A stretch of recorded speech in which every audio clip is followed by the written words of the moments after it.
안녕하세요, 시몽입니다. 오랜만에 여러분을 찾아뵙습니다. 너무 오랜만이죠. 코로나19 덕분에 저도 약간 안녕하세요, 시몽입니다. 여러분 너무 오랜만에 여러분 안녕하세요, 시몽입니다. 여러분 너무 오랜만에 여러분 찾아뵙죠. 잊지 않고 찾아주시는 영상 오랜만에 하는 게 진짜 힘드네.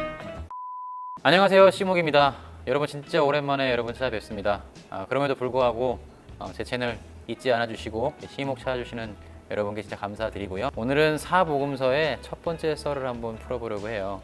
그동안 성경 전체 커리큘럼에 대한 이야기를 했다면 오늘부터는 복음서에 대한 이야기를 좀 해보려고 하고요. 어떻게 보면 오늘도 약간 서론 같은 그런 시간이 될 수도 있을 것 같아요. 그래서 또 이렇게 썰만 풀다가 끝나지 않을까 하는 우려가 있지만 여러분한테 좋은 팁을 드릴 수 있는 그런 시간이 될 거라고 저는 믿고요. 우선 복음서를 바라보는 프레임에 대한 이야기를 좀 해보려고 해요. 결론부터 간단하게 말씀을 드리자면 로마 사람 예수라는 시각입니다. 여러분 예수님하고 딱 생각하면 유대인, 나사렛 사람, 갈릴리 이런 것들이 떠오르죠. 그런데 예수님은 사실 로마 사람이었다라는 거, 이것이 되게 우리에게 중요한 시각이 될 수 있습니다.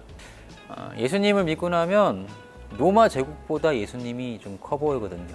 결국 로마 제국을 별로 중요하지 않게 생각할 수가 있어요. 그런데 사실 로마 제국은 엄청 강력한 제국이었고 그리고 아주 중요한 배경이 되었습니다. 예수님도 로마 제국 안에 있었고 바울도 로마 제국 안에 있었고 그 이후에 초대교회와 모든 성도들은 로마 제국 안에서 움직이고 있었습니다. 사실 우리는 베들레헴의 예수님, 나사렛 예수님, 갈릴리 땅의 예수님, 유대인 예수를 기억합니다. 바로 이게 예수님의 이미지예요. 하지만 사실 이것만으로는 예수님을 설명할 수 없는 부분이 있거든요. 그리고 우리가 예수님을 더 잘 알기 위해서는 예수님의 이미지를 거기에만 묶어놓을 수는 없습니다. 여러분 제가 좋은 예를 하나 드려보려고 해요. 우리에게는 일제강점기가 있었잖아요. 그리고 그 일제강점기 시대에는 대한제국의 사람들이 사실상 대한제국, 조선의 사람들이 아니었습니다. 1936년 8월 9일 아주 특별한 날입니다. 베를린 올림픽에서 일본이 마라톤에 메달을 획득한 날이었어요. 그것도 금메달과 동메달을 함께 획득합니다. 그래서 일본은 총 금메달 6개, 은메달 4개, 동메달 8개가 되어서 종합성적 8위에 오르는 기염을 토합니다. 전체 메달 개수를 본다 그러면 마라톤에서 2개의 메달을 추가했다는 게 엄청난 일이죠. 아주 의미 있는 일입니다. 그리고 그 금메달, 마라톤의 금메달은 손기태이, 동메달의 주인공은 난쇼류였습니다. 이쯤 되면 딱 알아채신 분이 있을 것 같아요. 사실 대한제국, 한국의 사람이었습니다. 송기정 선수와 남승용 선수라고 해요. 우리는 송기정 선수는 잘 기억하고 있지만 동메달을 딴 남승용 선수는 잘 모르는 경우가 많죠. 그런데 올림픽 역사에는 뭐라고 기록이 되어 있을까? 당연히 손기태이, 난쇼류로 기록되어 있습니다. 우리에게 좀 슬픈 역사죠. 자, 위키백과 검색을 하면 이 송기정 선수의 국적은 대한민국이라고 나와요. 그리고 출생이 또 이렇게 적혀 있습니다. 일본령 평안북도 의주부 광성면 민포리. 뭔가 할 말이 없어집니다. 참 100년도 채 안 된 우리의 역사인데 뭔가 이렇게 슬픔이 느껴지죠.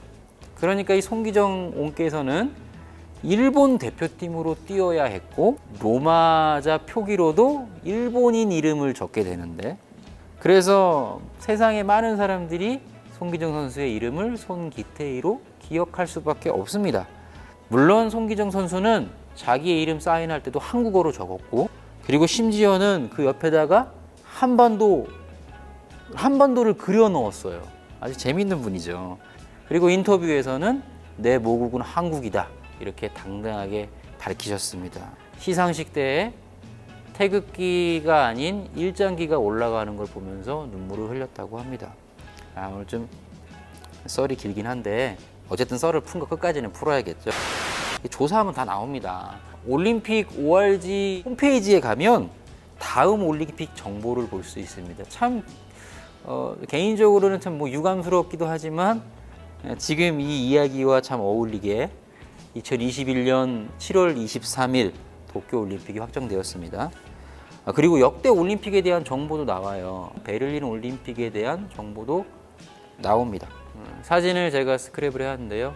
송기정 선수와 남승윤 선수가 단에 올라가 있는 모습, 뭔가 가슴이 뭉클하죠. 이렇게 정말 의미 있는 메달을 땄는데, 공식 기록을 보시면 마라톤 우승국도 일본으로, 그리고 송기정 선수, 남승윤 선수의 이름도 일본 이름으로 적혀 있습니다. 왜 이런 이야기를 길게 하느냐? 우리 예수님이 로마 사람이니까.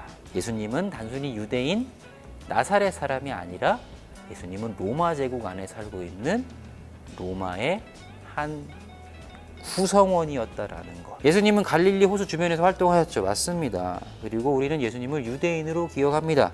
하지만 복음서를 잘 살펴보면 예수님이 로마라는 배경을 가지고 있다는 것을 아주 정확하게 우리에게 알려주고 있어요. 마태복음 2장 1절, 헤롯 왕 때에, 이 헤롯 왕은 로마와 연결되어 있는 사람이죠. 누가복음 3장의 시작은 이렇게 되어 있습니다.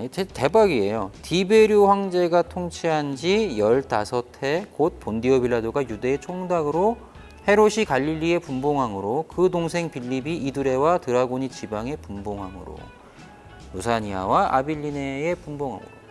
이런 이야기를 왜 쭉 적어 놓겠습니까? 이 시대의 배경이 바로 로마라는 거죠. 그리고 지금 이 누가복음 3장 말씀은 세례 요한의 출생과 관련되어 있는 구절이에요. 그러니까 세례 요한의 사역도 로마라는 배경에서 이루어졌다라는 것을 성경이 보여주는 거죠. 왜 굳이 이렇게 적혔겠습니까? 이 복음은 단순히 유대인들에게만 전해지는 게 아니기 때문이에요. 만약에 유대인들만을 위한 복음이라 그러면 안나스가 가야바가 대제사장으로 있을 때 하나님의 말씀이 세례 요한에게 임했다, 이렇게 적으면 되겠죠. 그렇지만 왜 굳이 앞에 있는 그런 황제와 총독의 이야기를 다 적었겠습니까? 거기에 중요한 배경이 되기 때문이겠죠. 자, 이런 문장들이 복음서에 막 등장을 합니다. 그런데 대박 문장이 하나 있어요. 저도 이게 지나치고 있었던 문장이었는데, 요한복음 11장에 가면 이런 표현이 있습니다. 무슨 말이죠? 예수님이 많은 표적을 행하고 있고 이적을 행하고 복음을 전하고 있는데, 이 사람 이대로 두면 로마인들이 우리를 괴롭게 할 거고, 문제가 생겼을 때 로마 제국으로부터 우리가 압박을 받게 될 거야, 이런 의견을 내고 있는 거예요. 지금 예수님이 붙잡히기 직전의 상황들인데 이런 논의들을 하고 있는 거죠. 무슨 말입니까? 사람들의 상식 속에, 사람들의 의식 구조 속에, 그리고 삶의 배경 속에 로마 제국이 있다라는 거예요. 그리고 예수님을 바라볼 때 얘는 도대체 나사렛에서 와가지고 왜 이렇게 행동을 하냐? 여기로 끝나는 게 아닙니다. 이 사람의 이런 행동 때문에 로마 제국으로부터 우리가 압박을 받을 거야 라는 그런 상식적인 반응이 있었다라는 거예요. 우리가 사도신경을 외울 때마다 폰티우스 빌라토스라는 사람을, 로마 총독을 언급하는 것과 같은 맥락이라고 할 수 있죠.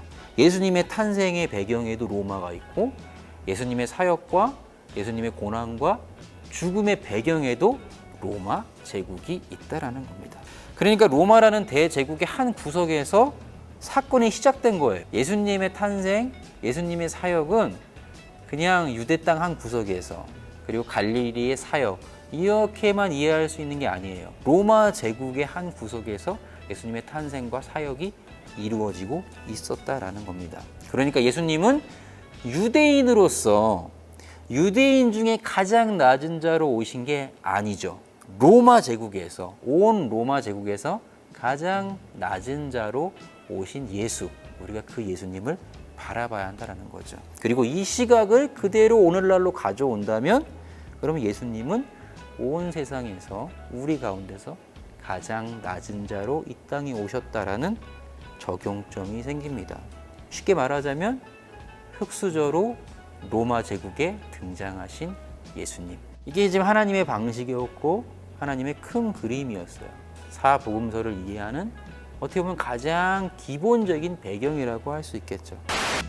오늘도 좀 썰만 풀다가 끝난 것 같네요. 아니, 사복음서 얘기를 이렇게 막 설명을 해야 되는데 계속 이렇게 배경 얘기만 하고 있는 것 같아요. 어쨌든 이 배경이 여러분들한테 꼭 필요하다는 생각을 하고요.